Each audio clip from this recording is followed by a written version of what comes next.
नमस्ते. Gyanjyoti education Pune येथे तुमचं स्वागत आहे. मी अजिनाथ केदार. आज तुमच्यासमोर सोशिओलॉजी, ज्याला आपण समाजशास्त्र म्हणतो, ह्या वैकल्पिक विषयासंदर्भात एक वैकल्पिक विषय कसा निवडावा, वैकल्पिक विषय निवडताना नेमके काय निकष असावेत, वैकल्पिक विषय फक्त वैकल्पिक विषयापुरता मर्यादित न राहता बाकीच्या देखील इतर UPSCच्या किंवा MPSCच्या सिलेबसमध्ये बाकी इतर विषयाशी देखील त्याचा कसा कनेक्ट आहे किंवा कशा पद्धतीने तो कनेक्ट होतोय.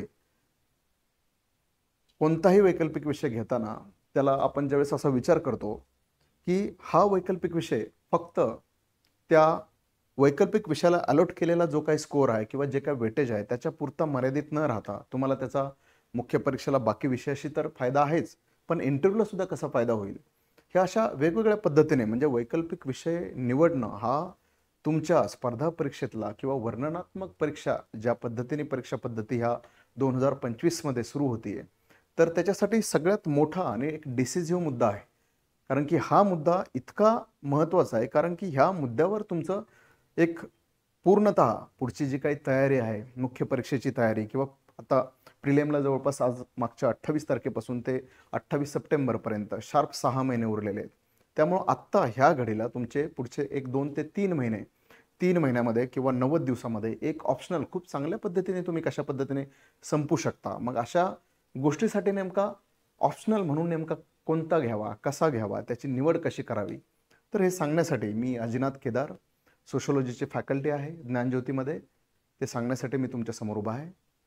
एक महत्त्वाची गोष्ट मला सांगायला आवडेल की आमची लवकरच इथे ज्ञानज्योतीमध्ये 10 एप्रिलपासूनच आमची बॅच सुरू होत आहे आणि त्याचं एनरोलमेंट पण आम्ही चालू केलेलं आहे. तर सोशिओलॉजी ज्यावेळेस एक ऑप्शनल म्हणून तुम्ही निवडता तर तो एक सर्वोत्तम म्हणजे ही गोष्ट एक वेगळ्या अर्थाने सांगण्यासाठी किंवा वेगळ्या अर्थाने तुम्हाला बोलण्यासाठी हे सर्वोत्तम काय आहे, त्याचे निकष काय आहेत, तर ती गोष्ट कशी तुम्हाला एक लॉंग टर्म वेने म्हणजे प्रिपरेशन म्हणजे असं नसतं ना की आत्ता मी ऑप्शनल घेतला आणि तो लगेच एखादा महिना वाचून संपला. तुम्हाला तो कंटिन्यूस प्रत्येक स्टेजमध्ये अभ्यास करत राहायचा आहे त्याचा, आणि त्याचा प्रचंड फायदा तुम्हाला नंतरच्या काळामध्ये होणार आहे.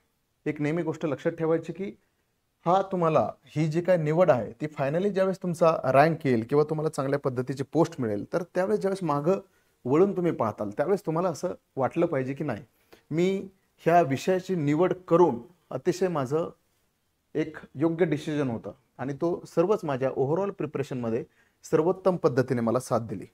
आता महत्त्वाची गोष्ट अशी आहे की बरेच जण म्हणजे ह्या सोशिओलॉजी कसा महत्त्वाचा आहे हे सांगायच्या अगोदर मला काही गोष्टी क्लिअर करायच्यात की बऱ्याचशा मुलांचं अजून थोडंसं मार्केटमध्ये कन्फ्युजन आहे.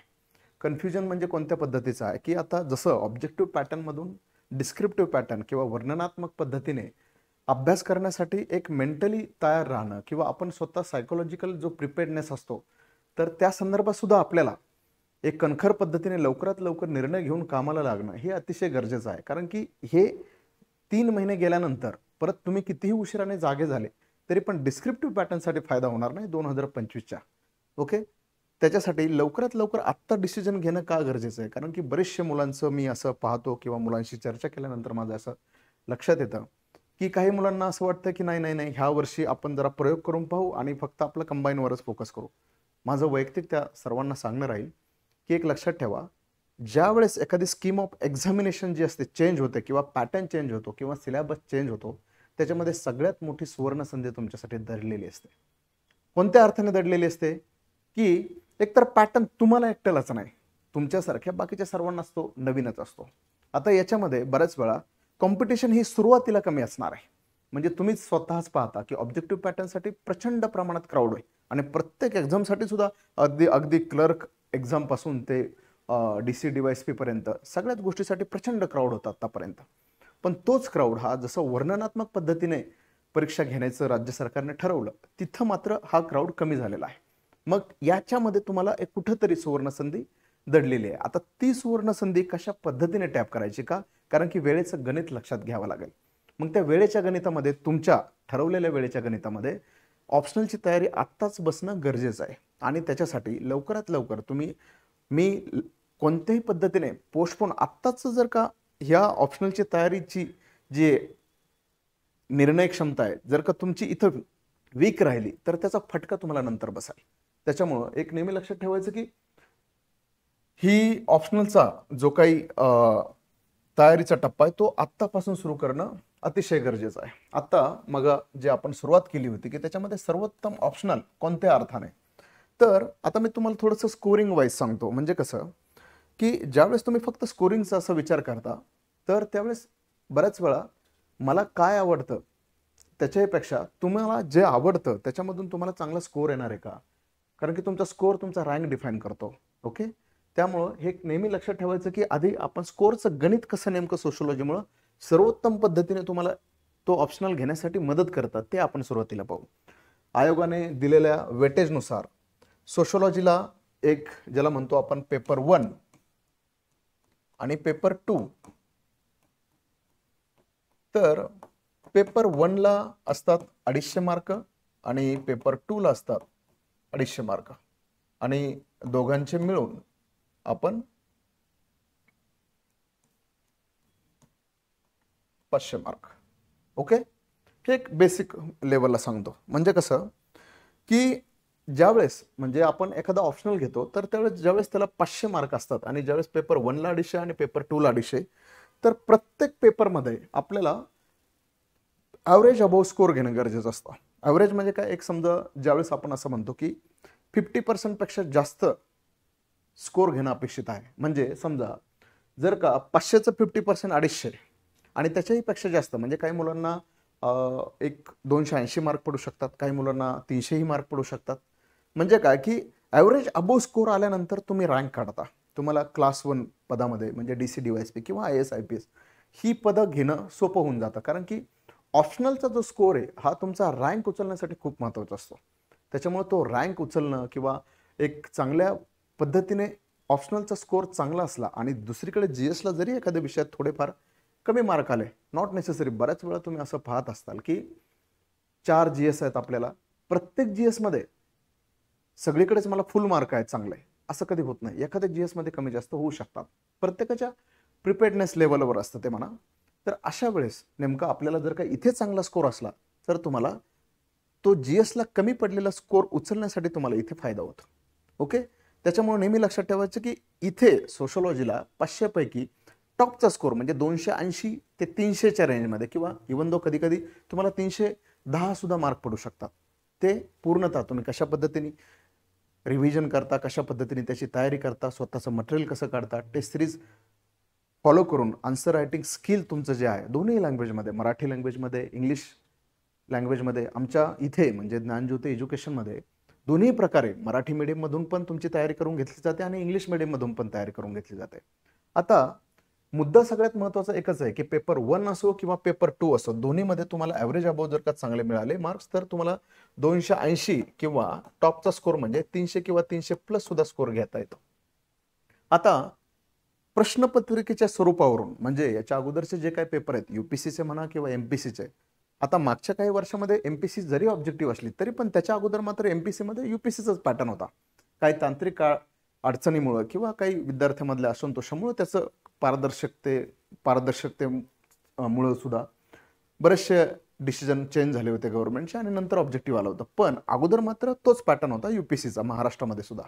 तर त्यावेळेचे सुद्धा जर का तुम्ही टॉपर पाहिले किंवा त्यावेळेच्या क्वेश्चनचं नेचर पाहिलं तर ते पण बऱ्यापैकी सेम टू सेम UPSC सारखं होतं.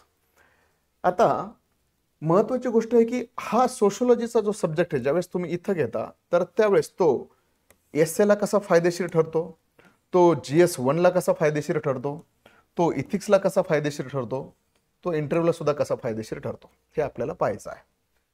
आता GSच्या अगोदर आपण एसए पाहू. एसएमध्ये सेक्शन 1 आणि सेक्शन 2 अशा पद्धतीने पेपरचं फ्रेमवर्क असतं.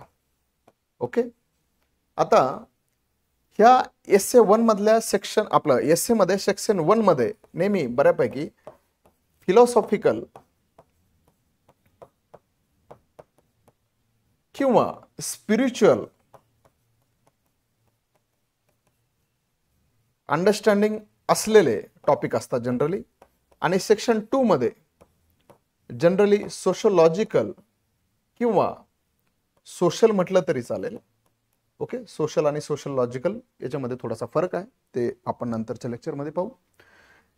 तर याच्यामध्ये सेक्शन 2 मध्ये कंपल्सरी हा टॉपिक याला असतात 125 मार्क म्हणजे, आणि याला असतात 125 मार्क. सेक्शन 1 मधून पण तुम्हाला एकच टॉपिक निवडावा लागतो, भले तुम्हाला 4 एसे जरी विचारले असले. आणि सेक्शन 2 मध्ये पण तुम्हाला एकच टॉपिक विचारला जातो, भले तुम्हाला 4 विचारले असले तरी. एक नेहमी लक्षात ठेवायचं की ह्या 4 टॉपिक पैकी एक तरी टॉपिक हा सोशोलॉजीचा विषय असतो म्हणजे असतो. तुम्ही स्वतः पर्सनली क्रॉस चेक करून पहा. ओके, तुम्हाला एक अंदाज येऊन जाईल. आता कधी कधी तुमच्या जमेची बाजू म्हणून मी तुम्हाला सांगतो की फिलॉसॉफिकल किंवा स्पिरिच्युअल ह्या ठिकाणी सुद्धा कधी कधी सोशल इश्यू बेस्ट असा टॉपिक येतो. त्यामुळं असंही समजायला काही हरकत नाही की 125 प्लस 125 कधी कधी दोन्हीही एसे हे सोशल इश्यू बेस्ट असतात. ओके, त्याच्यामुळे कधी कधी नुसता 125 मार्काचा फायदा नाही तर 250 मार्काचा सुद्धा फायदा तुम्हाला होऊ शकतो. आणि एक नेहमी लक्षात ठेवायचं की खूप ज्यावेळेस तुम्हाला एसेला जर का 130 ते 140 ची रेंज म्हणजे हा ऑल इंडियातला किंवा ऑल महाराष्ट्रातला टॉपचा स्कोर 130 ते 140 म्हणजे जर का एसएचा टॉपचा रँकर म्हटलं तर. ओके, तुम्ही असं जस्ट इमॅजिन करा की तुमच्या फेवर मधले 2 सोशोलॉजीचे टॉपिक आलेत तर तुम्ही 130 140 काढू शकत नाहीत का? जर का डिफिकल्ट टॉपिक आले तर बऱ्याच मुलांना त्या 250 पैकी अक्षरशः 100 आणि 110 मार्क सुद्धा काढणं मुश्किल असतं. त्याच ठिकाणी जर का तुम्ही 130 140 मार्क 20-30 मार्काची एसए मध्ये लिफ्ट मिळणं म्हणजे तुम्हाला जर का रेल्वे ट्रॅफिक सर्व्हिस भेटणार असेल तर त्या अपलिफ्टमेंटमुळं तुम्ही डायरेक्ट IAS IPS मध्ये शिफ्ट होऊ शकता. ओके, इतका रँक मध्ये फरक पडतो. ओके, त्याच्यामुळं एसएला हलक्यात घेण्याचं काही कारण नाही. सोशोलॉजी वैयक्तिक मी स्वतः सोशोलॉजी इथे फॅकल्टी असल्या कारणाने स्वतः मी एसएची तयारी करून घेतो. का? कारण की जनरली असं ऑब्झर्वेशन आहे आणि तुम्ही बाकीचे जे काही सोशोलॉजीचे रँकर आहेत, टॉपर आहेत, यांचा सगळ्यांचा तुम्ही एसएचा स्कोर जो आहे तो जर का नीट व्यवस्थित पाहून घेतला तर तुमच्या असं लक्षात येईल की जनरली सोशोलॉजी ऑप्शनल असला की शक्यतो कोणत्याही पद्धतीने 101% त्याला एसएला चांगले मार्क असतात म्हणजे असतात. त्याच्यामुळे ती खूप मोठी जमेची बाजू आहे की जे तुमचा फायनल रँक ठरवण्यामध्ये खूप मदत करत आहे. ओके, आता GS1 मध्ये काय की history, society, geography, world history हे जे काही टॉपिक आहेत GS1 मध्ये बेसिकली, तर तुम्हाला एक समजणं गरजेचं आहे की 8 ते 10 टॉपिक हे इंडियन सोसायटीचे आहेत त्याच्यामध्ये. म्हणजे फॉर एक्झाम्पल की features of Indian society, okay, किंवा रिजनलिझम किंवा ग्लोबलायझेशन. ओके, हे जे काही अशा पद्धतीचे कास्ट, क्लास असे जे काही जनरल इश्यू आहेत सोसायटीचे किंवा जे सोशोलॉजी या ऑप्शनलमध्ये सब्जेक्टमध्ये कव्हर होणार आहे तर ते सुद्धा इथे तुम्हाला GS1 मध्ये कव्हर होतात. आणि त्याच्यावर जनरली तुम्हाला 5 क्वेश्चन विचारले जाऊ शकतात. ओके, तर इथे सुद्धा तुम्हाला सरासरी एक 50 मार्काचं लीड तुम्हाला भेटू शकता. ओके, आता याच्यामध्ये बाकी सुद्धा टॉपिकमध्ये जर का तुम्हाला खूप चांगल्या पद्धतीने एक्सलन्स दाखवता आला तर तुम्हाला तुमचा स्कोर सुद्धा जवळपास 100 मार्कच्या अवतीभोवती सुद्धा वाढवता येतो. ओके, आता हा जो काही इथिक्स चॅप्टर आहे याच्यामध्ये सरासरी 250 हा इथिक्सचा आहे. याच्यामध्ये सुद्धा जसं आपण एसए मध्ये पाहिलं तसं इथे सुद्धा सेक्शन 1 असतो आणि सेक्शन 2 असतो. सेक्शन 1 मध्ये जनरल इथिक्स बेस्ट क्वेश्चन असतात आणि सेक्शन 2 मध्ये इथिकल केस स्टडीज असतात. जनरल क्वेश्चन जे असतात ते सरासरी 130 मार्काला असतात आणि इथिक्सच्या ज्या केस स्टडीज आहेत त्या सरासरी 120 मार्काला असतात.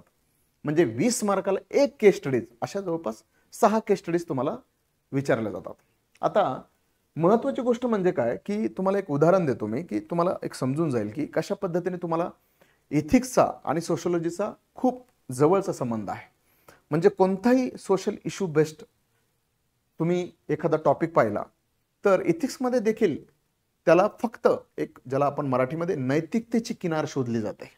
म्हणजे फॉर एक्झाम्पल की आता समजा जनरल सरळ क्वेश्चन कसा विचारला जातो की समजा युरोप किंवा अमेरिका किंवा काही प्रगल्भ राष्ट्रामध्ये जिथे नागरी समाजाची उंची सुद्धा प्रगल्भतेची उंची सुद्धा वाढलेली आहे, आधुनिकतेची उंची वाढलेली आहे, विचारांची उंची वाढलेली आहे, अशा ठिकाणी जर का त्यांचे लोकप्रतिनिधी हे कोणत्याही सरकारी कामामधून मिळणाऱ्या पैशामध्ये भ्रष्टाचार करत असतील तर तिथला जो काही नागरी समाज आहे त्याला अतिशय चुकीचं लेखतो. आणि तिथले जे काही पब्लिक रिप्रेझेंटेटिव्ह आहे त्यांनाही या गोष्टीची जाणीव आहे की आपण असं केल्यानंतर कोणत्याही पद्धतीचा आपल्याला मान मरातब किंवा प्रतिष्ठा मिळणार नाही. पण याच्या उलट भारतामध्ये मात्र एक्झॅक्टली अपोजिट दिसतं. प्रशासनामधले काही उच्च पदस्थ पदाधिकारी किंवा राजकीय पदाधिकारी किंवा मंत्री संत्री हे कोणत्याही सरकारी कामामधून मिळणारे जे काही पैसे आहेत तर त्या पैशामधून कशा पद्धतीने जास्तीत जास्त भ्रष्टाचार करून स्वतःचं थडगी भरून घेणे आणि त्यामधून त्या पैशामधून वेगवेगळ्या पद्धतीचे स्वतःच्या संपत्तीचं एक अवडंबर माजवणे आणि समाजामध्ये त्याला धरून मान सन्मान मिळवणे अशा पद्धतीची टेंडन्सी आहे. मग हे बरोबर आहे का? ह्याबद्दल तुम्हाला काय वाटतं?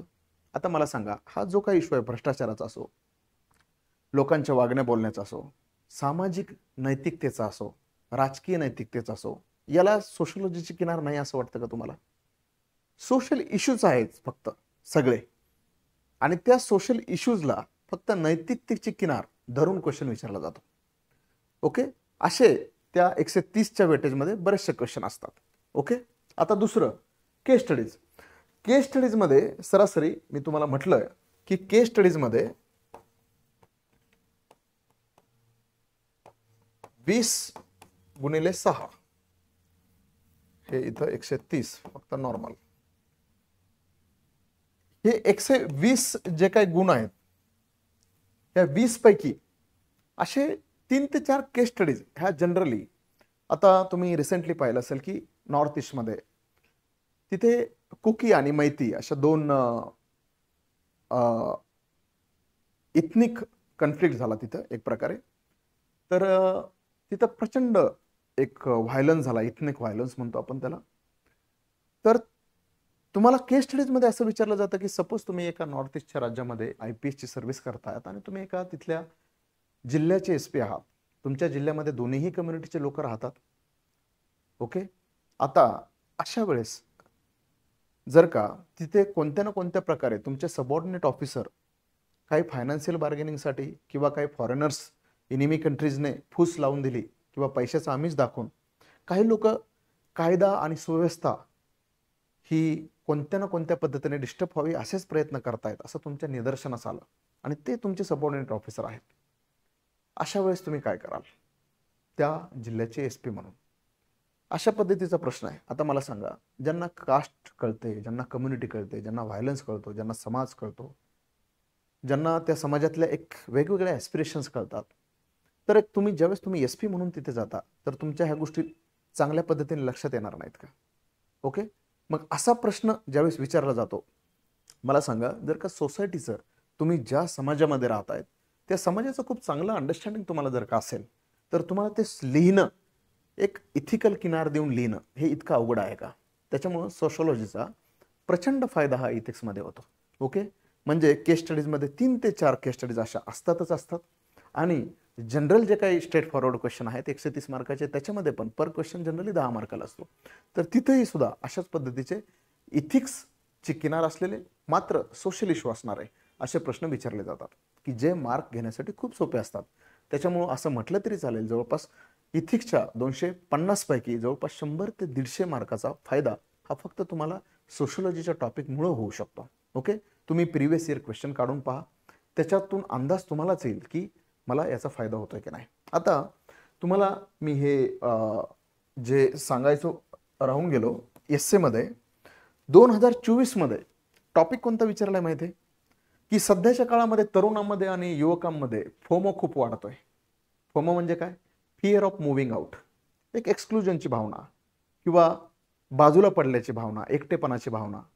ओके, म्हणजे समजा एखाद्या राजकीय बॅनरवर एखाद्या चांगल्या काम करणाऱ्या कार्यकर्त्याचा जर का फोटो नसेल, त्याला जे वाटतं त्याला ते फोमो म्हणतात.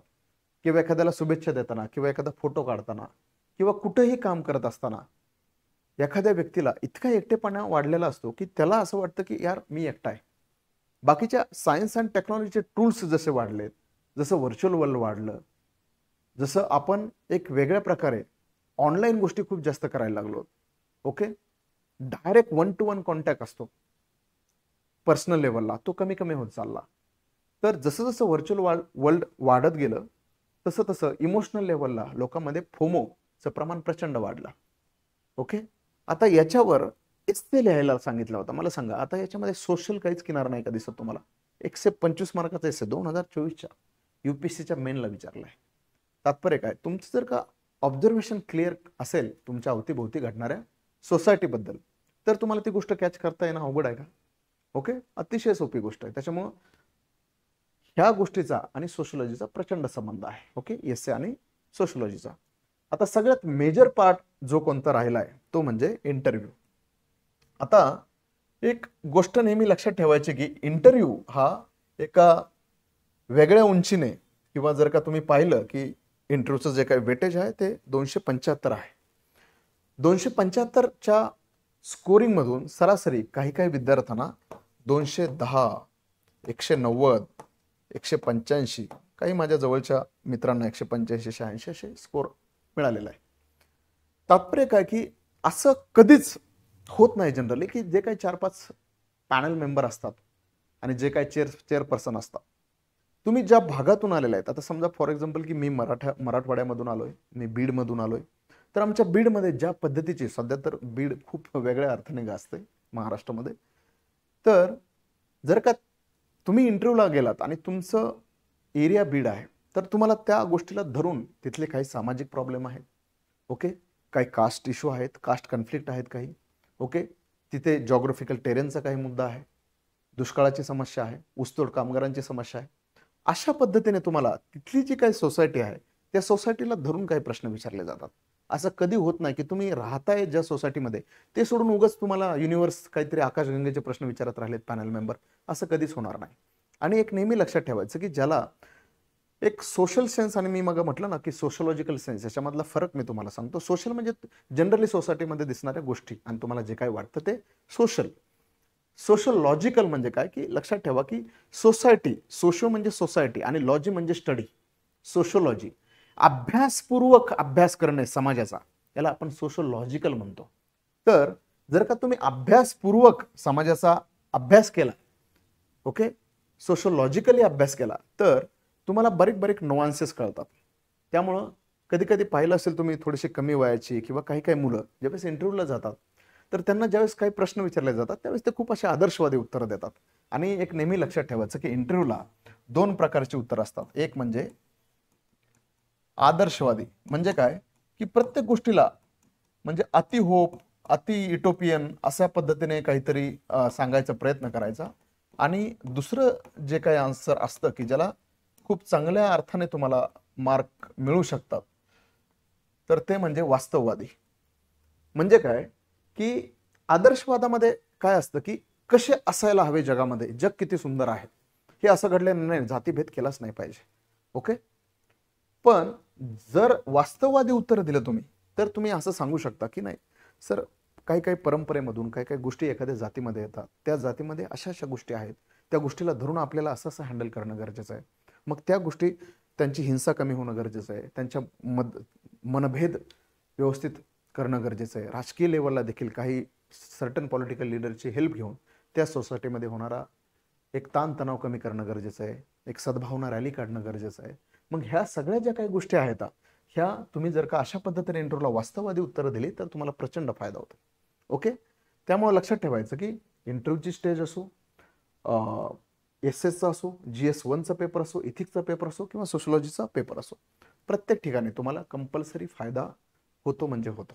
ओके, म्हणजे तात्पर्य काय की कोणतीही तयारी करत असताना हा एक नेहमी बेस ठेवायचा तुमचा की आपण एक नुसता ऑप्शनल घेणं महत्वाचं नाही, तर तो आपल्याला सर्वोत्तम पद्धतीने सगळीकडे कसा फायदेशीर ठरेल.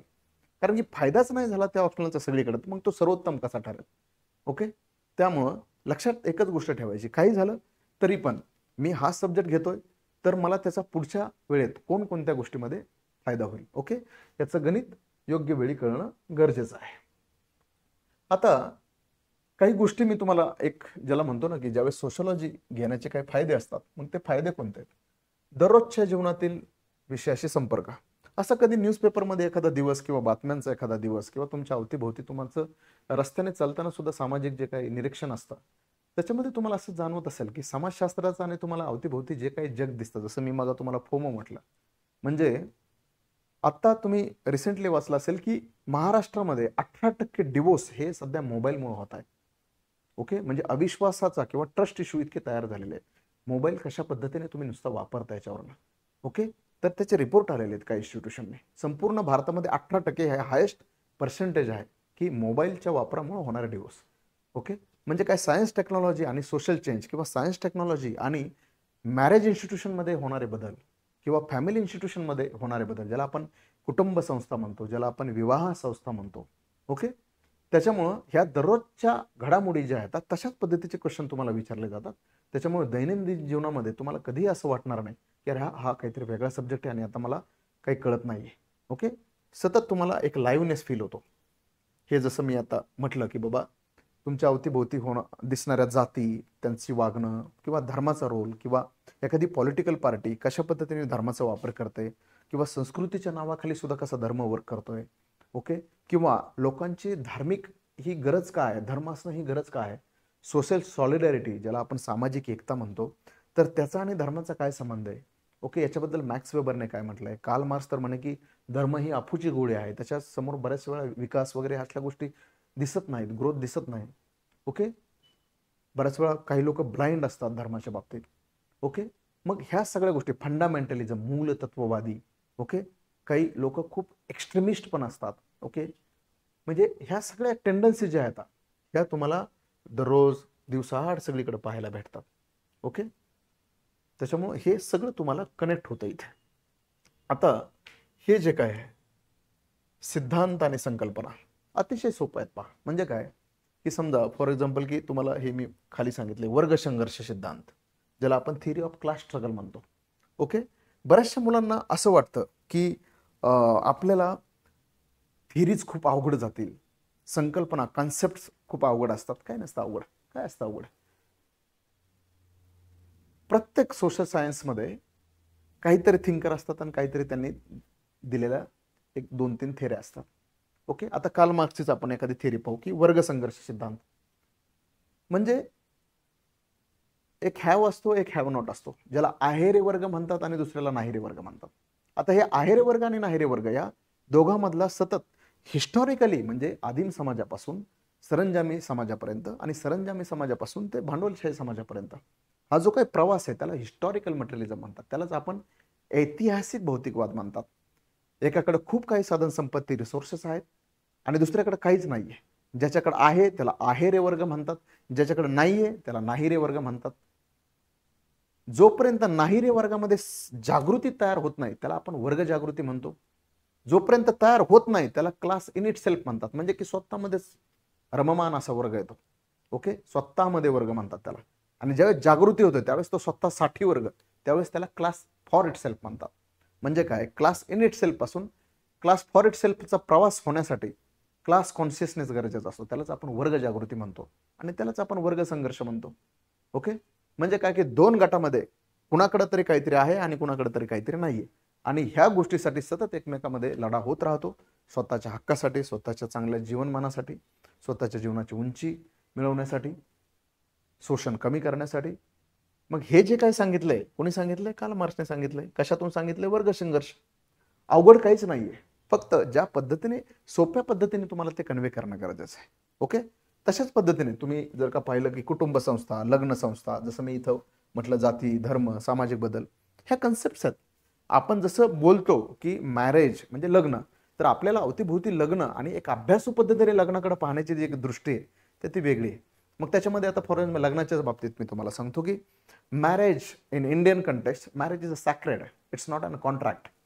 ओके, म्हणजे काय की बाबा आपल्या भारतीय संस्कृतीमध्ये मॅरेजला खूप चांगलं पावित्र्य, काहीतरी तुमच्या जीवनात घडतंय, कोणती तरी चांगली गोष्ट घडती आणि ती टिकली पाहिजे अशा पद्धतीने पाहिलं जातं. युरोपमध्ये तसं नाहीये. तुझं माझं जमलं, माझ्या काही गोष्टी आहेत, तुझ्या काही गोष्टी आहेत, आपण काही ठरवून घेऊ, फायनान्सेसच्या बाबतीत ठरवून घेऊ आणि पटलं तर ठीक आहे, नाही पटलं तर काही काही लिगल गोष्टी माझ्या वेगळ्या, लिगल गोष्टी तुझ्या वेगळ्या, तू वेगळा मी वेगळी. ओके, म्हणजे इतक्या पद्धतीने कॉन्ट्रॅक्ट केल्यासारखं ते लग्न असतं. त्याला एक सॅक्रेड स्टेटस नसतो. फिलिंगचा बेस सुरुवातीला असतो पण नंतर नसतो. आपल्या इथे एखादं लग्न तुटल्यानंतर एक अशी दुःखद घटना घडल्यासारखं लोकांचं वागणं बोलणं असतं. ओके, त्यामुळे marriage is a sacred feeling आहे आपल्याकडं. ओके, तिकडे मॅरेज इज अ कॉन्ट्रॅक्ट, असं युरोप आणि अमेरिकन कॉन्टिनेंटमध्ये तशा पद्धतीचं फिलिंग आहे. ओके, हे झालं लग्न संस्थेकडे बघण्याची अभ्यास दृष्टी.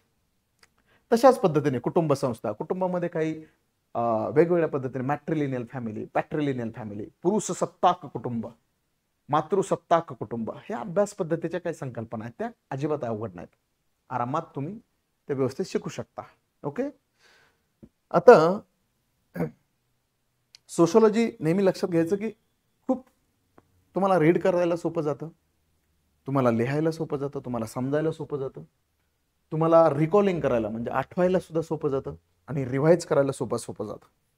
म्हणजे बऱ्याच वेळा असं होतं की काही काही सब्जेक्ट म्हणजे फॉर एक्झाम्पल की जॉग्राफी खूप जास्त फास्ट, तो कव्हरच होत नाही बऱ्याच लोकांना. ओके, मग तुम्ही कव्हरच होत नाही तर तुम्ही ते समजणार कधी, त्याच्यात एनरिचमेंट कधी आणणार, तुम्ही त्याच्यामध्ये रिकॉलिंग कधी करणार आणि रायटिंग प्रॅक्टिस करून लेखन कौशल्य वाढून मार्क कधी घेणार, म्हणजे असे वेगवेगळे प्रश्न होत राहतात तयार. त्यामुळं त्या कंपॅरिझनमध्ये आपला सोशॉलॉजी विषय हा सगळ्याच अर्थाने खूप लवकरात लवकर संपवून अशा पद्धतीने तो आहे. आता मला एक गोष्ट आवर्जून सांगायला आवडेल की ह्या सगळ्या गोष्टीमध्ये जशा पद्धतीने एक ऑप्शनल असावा, त्याचे निवडीचे निकष काय असावे, त्याचा इतर सब्जेक्टला फायदा कसा होतो, ह्या सर्वाच्या अनुषंगाने इथे आम्ही ज्ञानज्योती एज्युकेशनमध्ये सोशॉलॉजीची बॅच सुरू करणार आहोत. ती बॅच ही मराठी आणि इंग्लिश या दोन्ही मीडियममध्ये असणार आहे आणि ती बॅच ही 10 एप्रिलला चालू होणार आहे. ही बॅच 10 एप्रिलला चालू झाल्यानंतर त्याच्यानुसार तुम्हाला स्टडी मटेरियल दिलं, तुमचे सेशन होतील इथे आणि त्याच्या संदर्भात लागणारं तुम्हाला कोणत्याही प्रकारचं काउन्सिलिंग असेल किंवा मेंटरिंग असेल, पर्सनल लेवलला मेंटरिंग असेल तर ते सुद्धा तुम्हाला व्यवस्थित कन्वे केलं जाईल. आन्सर रायटिंगचे सेशन असतील, आन्सर रायटिंगमध्ये सुद्धा काही जरी अडचण आली तरी तुम्ही कधीही आम्हाला विचारू शकता, तुम्हाला योग्य ते फीडबॅक दिले जातील, तुमच्याकडनं इम्प्रोव्हायझेशन करून घेतलं जाईल. बऱ्याच वेळा बऱ्याचशा क्लासमध्ये किंवा बऱ्याचशा कोचिंग इन्स्टिट्यूटमध्ये असं होतं जनरली की एकदा फक्त बॅच घ्यायची आणि त्याच्यानंतर त्या विद्यार्थ्यांचा आणि शिक्षकाचा काहीच कॉन्टॅक्टच राहत नसतो. आपण ती गोष्ट इथे करणार नाहीत. आपण त्यांच्याकडनं तयारी करून घेणार आहोत की तुम्ही आलात, तुम्ही आमच्यावर विश्वास दाखवलाय तर तुमच्याशी आम्ही कटिबद्ध आहोत, आमची एक कमिटमेंट आहे तुमच्याबद्दल आणि ती आम्ही पूर्णतः फॉलो करण्याचा प्रयत्न करू. त्यामुळं ही अतिशय म्हणजे एक चांगली एक बॅच आम्ही सुरू करत आहोत आणि लवकरात लवकर म्हणजे ज्यांना ॲडमिशन घ्यायचं आहे त्यांच्यासाठी इथे फोन नंबर सुद्धा दिलेले आहेत आणि तुम्हाला अजूनही जरी काही वाटलं की बाबा मला काही शंका आहेत किंवा माझ्या कन्सर्न काही सोशॉलॉजीच्या कन्सर्न काही विचारणं आहे, काही बोलणं आहे, भेटणं आहे, तरी पण इथे आमच्या इन्स्टिट्यूटचे नंबर मला भेटण्यासाठी इथे नंबर दिलेले आहेत. त्या नंबरवर सुद्धा तुम्ही कॉन्टॅक्ट करा आणि संपर्क साधा. ठीक आहे, आणि लक्षात घ्या की जेवढ्या लवकरात लवकर तुम्ही आत्ता पटकन निर्णय घेऊन पुढं प्रिपरेशन चालू करताल तितका नंतरचा प्रवास तुम्हाला सोपा होईल. म्हणजे कसं की आत्ताच तुमचं ऑप्शनल झाला, रायटिंग प्रॅक्टिस करून झाल्या, नोट्स काढून झाल्या, मटेरियल वाचून झालं, हेच जस्ट प्री संपेल ज्यावेळेस तुम्हाला चांगलं कळेल की 120 130च्या पुढं स्कोर आहे प्रीचा, त्याच्यानंतर मी स्वतः एसएचे लेक्चर घेणार आहे मुख्य परीक्षेच्या वेळेस, पण नंतर स्वतः सोशॉलॉजीच्या टेस्ट सिरीज त्यावेळेस घेणार आहे, इंटरव्ह्यूचे सेशन घेणार आहे.